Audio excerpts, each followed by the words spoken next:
because, you see, we believe in God, suffering, while originally caused by sin, and therefore bad, is nonetheless something that God can, and frequently does, use. And you see, that's the very heart of the Christian gospel. Christ suffered. It was not a mistake. It was for a purpose. Welcome to the God-Centered Life with Josh Moody Weekend Edition. Judges, the 15th chapter, is where we're parking today. God is all-powerful, the name of this study. And it's part of our Judges study that we've called Get Over Yourself. Josh Moody is senior pastor of College Church in Wheaton, Illinois, and I'm Todd Bastide. We're glad you're joining us today. Josh, an interesting approach to this portion of the Samson narrative. It sounds like you're going to show us how God can use pain? Yeah, right. So, yeah, exactly. And how important that is, because we all are in pain at times, and we can think that somehow God doesn't understand, or he's forgotten, or he can't make sense of the Christian faith, and yet woven throughout the Bible is an answer to that, and we're going to look at that through one particular lens, a powerful lens in the story of Samson. Excellent. As a bit of context, this message was originally delivered in December of 2007, and around the time of an acceleration of deployment in the war in Iraq, and you'll hear mention of that. Judges chapter 15, in focus today, God is all-powerful. Here's Josh. Judges chapter 15, beginning at verse 1. Later on, at the time of wheat harvest, Samson took a young goat and went to visit his wife. He said, "I'm going to my wife's room." But her father would not let him go in. "I was so sure you thoroughly hated her," he said, "that I gave her to your friend. Isn't her younger sister more attractive? Take her instead." Samson said to them, "This time I have a right to get even with the Philistines. I will really harm them." So he went out and caught 300 foxes and tied them tail to tail in pairs. He then fastened a torch to every pair of tails, lit the torches, and let the foxes loose in the standing corn of the Philistines. He burned up the shocks and standing corn together with the vineyards and olive groves. When the Philistines asked who did this, they were told, "Samson, the Timnite's son-in-law, because his wife was given to his friend." So the Philistines went up and burned her and her father to death.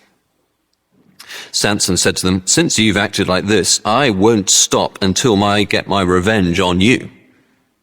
He attacked them viciously and slaughtered many of them. Then he went down and stayed in a cave in the rock of Etam. The Philistines went up and camped in Judah, spreading out near Lehi. And the men of Judah asked, "Why have you come to fight us?" "We have come to take Samson prisoner," they answered, "to do to him as he did to us." Then 3,000 men from Judah went down to the cave in the rock of Etam and said to Samson, "Don't you realize that the Philistines are rulers over us? What have you done to us?" He answered, "I merely did to them what they did to me." They said to him, "We've come to tie you up and hand you over to the Philistines." Samson said, "Swear to me that you won't kill me yourselves." "Agreed," they answered. "We will only tie you up and hand you over to them. We will not kill you." So they bound him with 2 new ropes and led him up from the rock. As he approached Lehi, the Philistines came towards him shouting. The Spirit of the Lord came upon him in power. The ropes on his arms became like charred flax, and the bindings dropped from his hands. Finding a fresh jawbone of a donkey, he grabbed it and struck down 1,000 men. Then Samson said, "With a donkey's jawbone I have made donkeys of them. With a donkey's jawbone I have killed 1,000 men." When he finished speaking, he threw away the jawbone, and the place was called Ramath Lehi, which means Jawbone Hill. Because he was very thirsty, he cried out to the Lord, "You have given your servant this great victory. Must I now die of thirst and fall into the hands of the uncircumcised?" Then God opened up the hollow place in Lehi, and water came out of it. When Samson drank, his strength returned, and he revived. So the spring was called En Hakkore, which means caller's spring, and it is still there in Lehi. Samson led Israel for 20 years in the days of the Philistines. Well, pain. Pain is something that it's pretty difficult to forget. when you've experienced it, isn't it? And I don't just mean the kind of pain when you hit your thumb with a hammer, or you stub your bare toe against a table leg, or maybe you're playing sport and you pop your knee out of joint. No, those kind of things are hard to forget as well. But the kind of pain I have in mind when I'm looking at this passage, as we are this morning, is the sort of emotional pain that leads to a pattern of behavior that expresses how hard it is to move on from that experience of pain. And I guess, as I said, we all know what I mean. I remember one year some while ago in my life when at the end of the year, I looked back on that whole year, and for various reasons, I suddenly realized that I had literally cried every day for a whole year. And given that I'm the kind of person who grew up in a boarding school where any demonstration of emotion was certainly culturally discouraged, like Pink Floyd put it, exposing every weakness, however carefully hidden by the kids, you're pretty careful about that. It was sort of for me, wow, that's really, amazing, every day for a year. My family was the kind of family where my parents came out, when my parents came out here to see us one time, and we were seeing them off at the airport, and I gave my dad a hug, and I said, "I love you, Dad." His response was, "See you in July." Which didn't mean he didn't love me, nor that I didn't realize he did, just that, stiff upper lip British kind of culture, which is a caricature incidentally, but anyway, you get the point. And so it was just, wow! Had I been hurting that bad to cry every day for a year? It became a kind of sort of interesting scientific observation for me, wow, really? Now, if you haven't been through something like that, you've probably just not been alive very long. I remember saying to a mentor when I was an undergraduate student and sort of conscious of my privileged position that I noticed that in the Bible, suffering was related to maturity. And I didn't think, you see, that I really suffered that much by then, and so I wonder whether I should pray for suffering. And his kind of response was, don't worry, that's the kind of thing that life will bring along all on its own. You see, what we have here in this passage is a lot of pain. You have Samson's pain about his marriage. You have the Philistines' anger about Samson. You have the Timnites' pain as one of their own is burnt to death. You have the Israelites' fearful pain at the consequence of Samson's guerrilla warfare campaign, and on, pain and anger and suffering. It's almost like a cue for Yoda to come in and say, isn't it? Fear leads to anger, anger leads to hate, hate leads to suffering, or whatever it is, right? Now, of course, we're dealing with something more profound, much more profound than that. Because, you see, we believe in God, suffering, while originally caused by sin, and therefore bad, is nonetheless something that God can, and frequently does, use. And you see, that's the very heart of the Christian gospel. Christ suffered. It was not a mistake. It was for a purpose. And so here in this passage, we're exploring some of these mysteries of providence, the sense in which God is weaving the threads of our lives together into a beautiful tapestry. But we don't always see that. And how can we gain a perspective on life, on war, on pain, such that we have a good answer to what I think is the central question of the passage, which you'll see in verse 6. Who did this?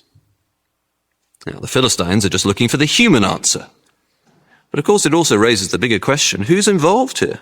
Why? What's going on? Who's this judge who's doing these things? And I say, if you've ever been through anything and wonder, still today, what God was up to, or are going through anything like that right now, and if you're not and you haven't, you will, then this narrative here, with its interweaving of divine purpose in the midst of very human sin and suffering, will, I believe, be encouraging. And so let's look at it together. Some examples of divine purpose in the midst of suffering, including bad marriages. Those are coming up next, but just prior to that, a reminder that you're listening to the weekend edition of The God-Centered Life with Josh Moody. We do have a daily edition, and if it's not available via broadcast where you're at, feel free to look us up on the website, your favorite podcast app, or we have an app where you can gain access to those studies. Back into Judges now. Here's Josh. Well, the first thing I think we see here is that God can use bad marriages.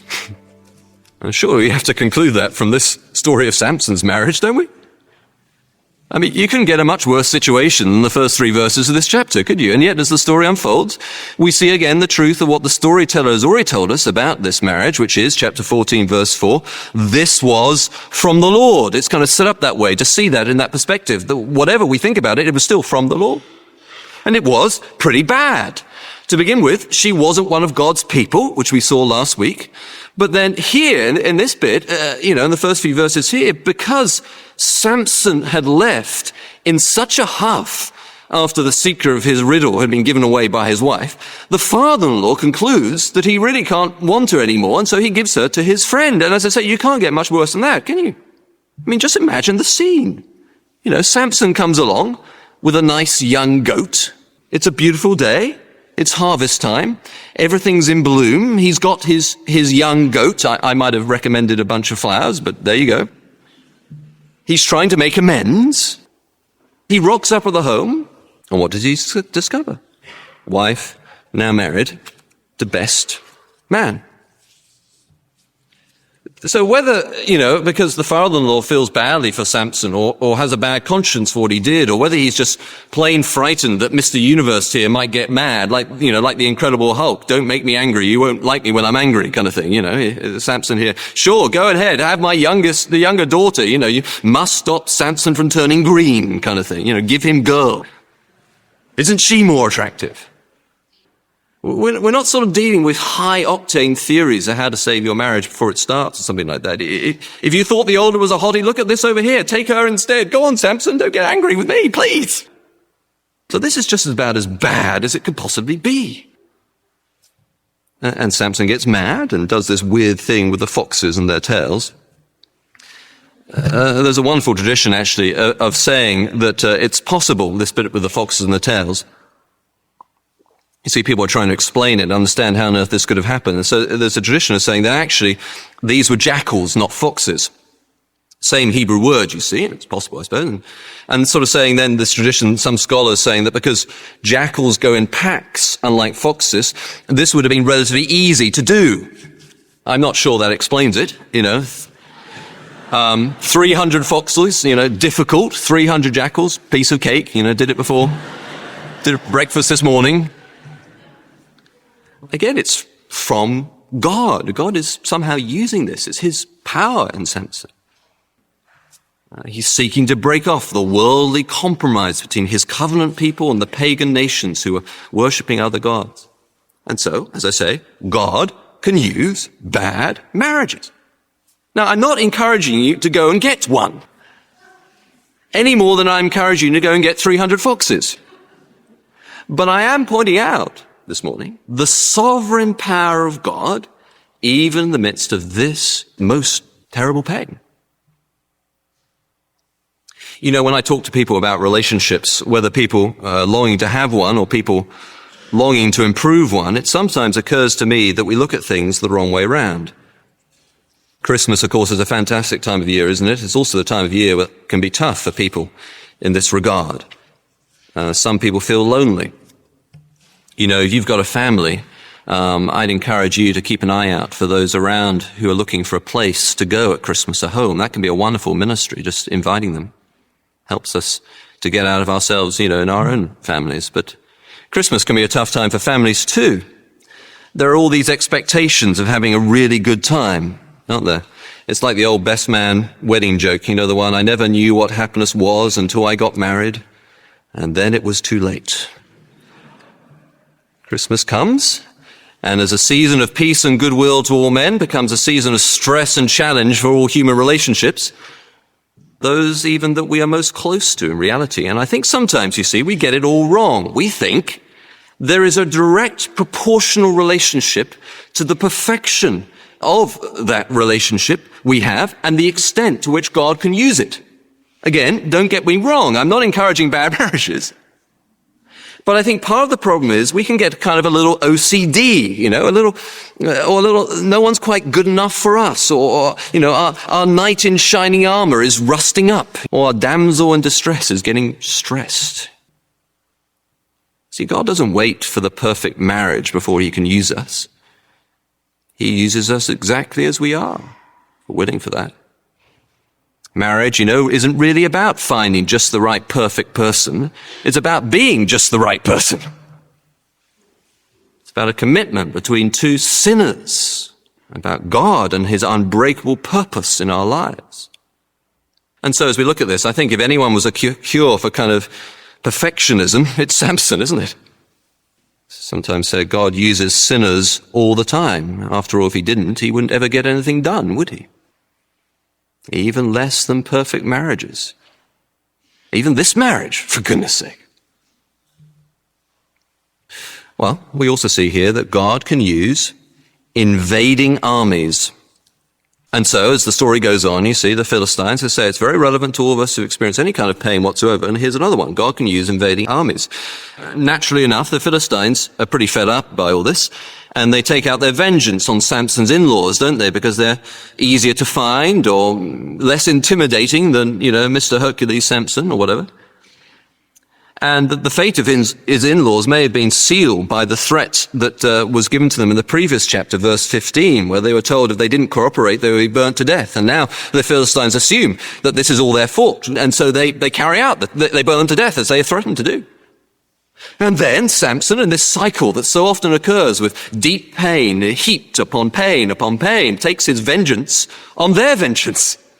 The kind of gangland escalating violence of which we are very familiar in our world, aren't we? I mean, forgiveness and the gospel of mercy and peace is very far from this situation, isn't it?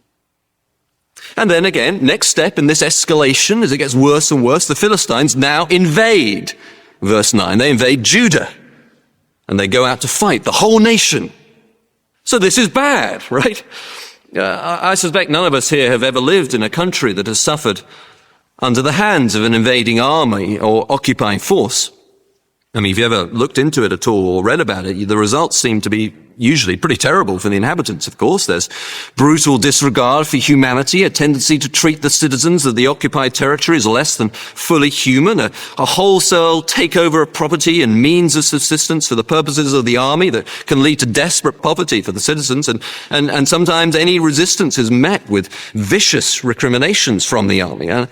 I don't know whether you've ever been to any of the famous battlefields of the Civil War, or the mass graveyards of the First World War in France, or have read, for instance, the occupying forces' treatment of natives in Crete, or Genghis Khan, or any of these, and much more. And surely their techniques were less sophisticated than today, but the basic reality of the sword, well, that's changed very little. Now, of course, you see, we live in a time of war. Our country is not invaded, but we know a country that is. War is the most deeply controversial part of our current political scene. And I will never use this pulpit to make party political statements of whatever kind. But I do want you to not be frightened that God cannot use this war, whatever your opinion of its beginning, its conduct, or its likely end results. God, later in the Bible, will describe a massive local empire, pagan to its core, as his club, his tool with which he is using. Or Psalm 46, nations are in uproar, kingdoms fall. He lifts his voice, the earth melts. Be still and know that I am God, the psalmist writes. I will be exalted among the nations, I will be exalted in the earth. So do not for one moment allow the idea to enter your head that God was looking the other way when America invaded Iraq. I am neither the prophet nor the son of a prophet, but I know this: God can use invading armies. And that's true whether you are in the standpoint of seeing them as forces of liberation or invasion. It's not a political point, it's purely about theology. God is in charge. And you see, the source of that is not in the intention of the general or the president or the king. The source of that is in God himself. So Proverbs 21 verse 1 famously says, the king's heart is in the hand of the Lord. He directs it like a watercourse wherever he pleases. Now here, at least, that was to provoke God's people to repentance in the end, for God to exercise some kind of discipline in relation to them, and for the Philistines likewise to be called to account. It doesn't make war and bloodshed good. Again, Psalm 46. He, that is God, makes wars cease to the ends of the earth. He breaks the bow and shatters the spear. He burns the shields of fire. He's going to sort it out. It is his purpose to bring about peace by sending the Prince of Peace, Christ himself, to be born for us. So making peace between God and man, and thereby inaugurating a kingdom that will last forever, where in the end there will be no more crying or pain, for the old all things would have passed away. But now, God can still use it. He has before. Torture, terror, and war are things that are not so big and so bad that God cannot use. As it is written, for your sake we face death all day long. We are considered as sheep to be slaughtered. But no, in all these things, we are more than conquerors through him who has loved us. That's Josh Moody, and this is The God-Centered Life. Okay, what God can use? So far we've covered bad marriages and invading armies. Now, for the moment, America is not being plagued by the latter, but bad marriages, unfortunately, that's a different story.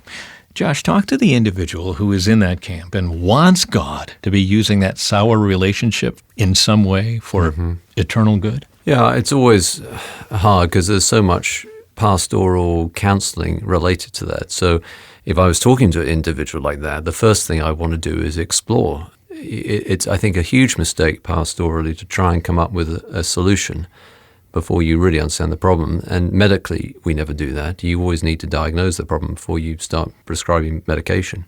So maybe, given that I can't on air have a long conversation, I could just bring up a few that can be common.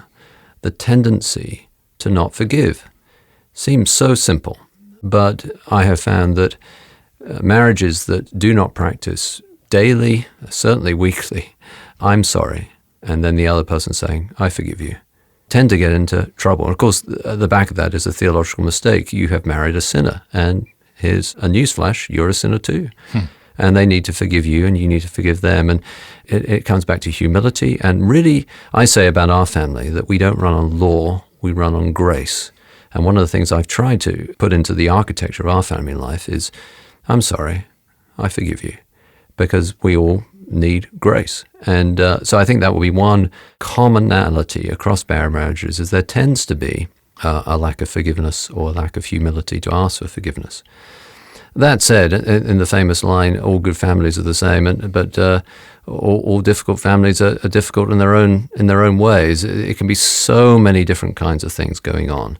So my main advice would be, if that's your situation, would you make sure you find a godly Christian, a leader, a pastor, and start to talk with him about the issue. Yeah, no matter the unique situation and, of course, the need to have the details come to light in the context of a trusted counselor. God is, as the title of this study states, all-powerful. Good reminder. Thank you for that, Josh. Well, pain is a very real portion of the gospel. Obviously, our Savior endured pain for us, and there are other examples as well. Andrew Wilson joins in with the thread of this study and explores how pain can be used for the good of the kingdom.